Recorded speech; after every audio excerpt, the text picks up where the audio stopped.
própria história de vida de vocês, né, é a história de vida da própria comunidade. Vocês estão inseridos, assim, de fato, do local. Então eu gostaria que vocês contassem como é que foi, né, construir esse espaço aqui de memória. A gente vê que a própria história da comunidade está representada aqui dentro. Então como é que foi esse processo? Como é que foi a participação da comunidade em torno disso? Olha, a princípio a gente não pensava em museu, não era esse o nosso foco. A gente fazia exposições itinerantes, a gente tem um acervo e aí criou o arquivo Dona Rosina Vieira, que foi uma das primeiras moradoras aqui do Morro do Timbal, então em homenagem a ela a gente batizou o arquivo com o nome dela. Em 2000 houve um seminário lá no Museu da Vida para avaliação da experiência e aí a gente foi.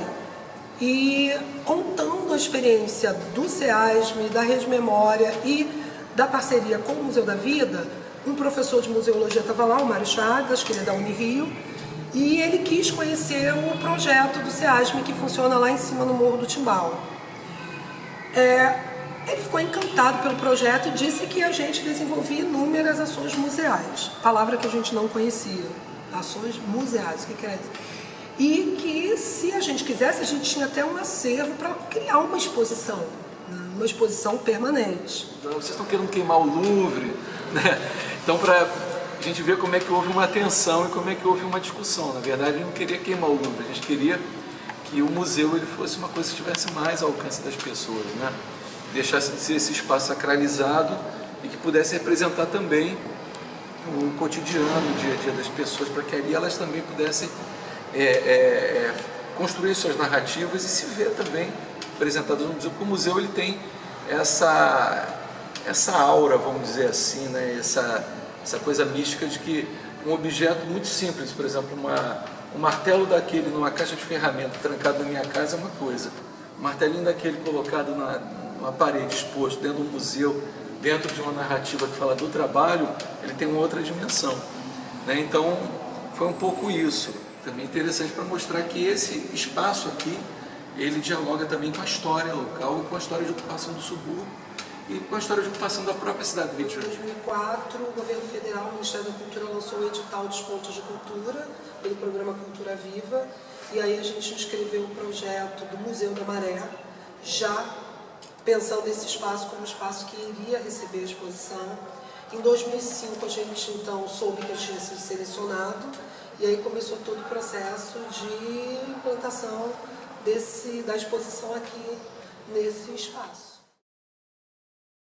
Então, em 8 anos, a gente recebeu recursos do poder público pelos vários editais que a gente participou e também da iniciativa privada, porque a gente participa de editais do poder público, da iniciativa privada, então a gente recebe recursos.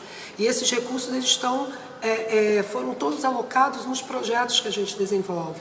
Mas assim, né, custo-benefício, a gente tem pouco investimento para o benefício todo que o Museu da Maré, para o impacto dessa ação na comunidade, né, que essa ação provoca na comunidade. Então, assim, são só 8 anos, a gente está construindo ainda esse projeto, que é um projeto que tende a crescer, né, a ter um impacto ainda maior, a ter um diálogo maior com vários outros lugares do Brasil, do mundo, e a gente perder isso agora vai ser realmente uma coisa, algo traumático, tanto para a comunidade, tanto quanto para o meio da museologia e também para o poder público que investiu recursos aqui e que nos apoia hoje, né? Então, assim, o que a gente quer é o que o ministro da Cultura, na época, Gilberto Gil, quando veio aqui na inauguração, nos desejou. E a gente também deseja isso hoje. Vida longa ao Museu da Maré. Não é só a questão do espaço físico, né? A empresa tem a legitimidade de requerer o patrimônio dela, mas eu acho que a gente também tem a legitimidade para pleitear esse espaço, porque ele hoje tem uma função social. Ele hoje é um espaço que tem um aspecto simbólico muito grande, não só para as pessoas que moram aqui, mas para as pessoas da cidade do Rio de Janeiro, quem trabalha com cultura, quem trabalha com memória, enfim, quem trabalha com a história da cidade, com o processo de urbanização da cidade, né, com os desafios que a gente tem. Acho que se o museu fechar, né, se a empresa retomar e criar aqui uma fábrica, um escritório, se fechar e colocar uma placa de aluga-se ou vende-se ali na frente, eu acho que isso vai ser trauma muito grande para todos nós. Isso vai ser uma mensagem que alguma coisa precisa mudar ainda nesse processo de transformação da realidade. Então, eu acho que tirar a placa que está ali na frente, o Museu da Maré, colocar uma placa, vende-se ou aluga-se, acho que isso vai dizer muita coisa para a nossa história.